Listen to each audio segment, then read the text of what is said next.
next, though, it's said to have mystical powers which help keep the city safe. The London Stone has stood guard since prehistoric times and has survived the Great Fire of London and the Blitz. But a few years ago, it was removed while building work was carried out.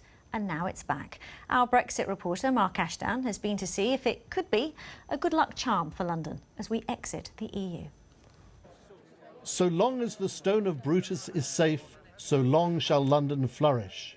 Or so the saying goes. Master! Warden! No wonder then there were anxious faces today. The mythical stone brought here by one of the capital's founders, Brutus the Trojan, has been missing for 2 long years. 1, 2, 3.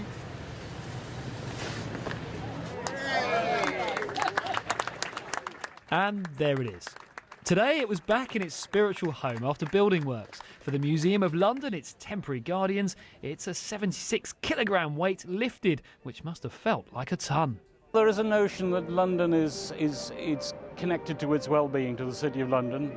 This is just a bit of nonsense that arrived in the late 19th century, but I think we better just pay some attention to it just in case. So why is this tiny chunk of limestone so important? Well, legend says it's the very stone from which Arthur pulled the sword Excalibur to prove his worth. Since then, it's survived the Great Fire of London and the Blitz. It's also said to have brought luck for 2 Olympic Games and England's World Cup win in 1966. It's only 12 inches high. Some responsibility for the developers. We didn't quite know what we were getting into when we bought the building, but it's been a fantastic journey, and it's one of those delightful discoveries, we like to say. This could be a Brexit good luck charm. No comment. We hope, though. No comment. I'm not taking any further responsibility on that.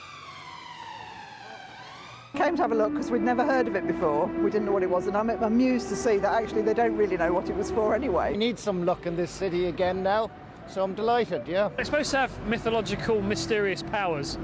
Well, you'll have to interview me again in another week and I'll tell you whether they've been imparted. Whether you feel lucky. Well, I'll see you back here in a week then. OK, it's a deal. Whether magical myth or mirthful mumbo-jumbo, the stone is back home, and the mood music for the city's future is a bit more upbeat. Mark Ashdown, BBC London News.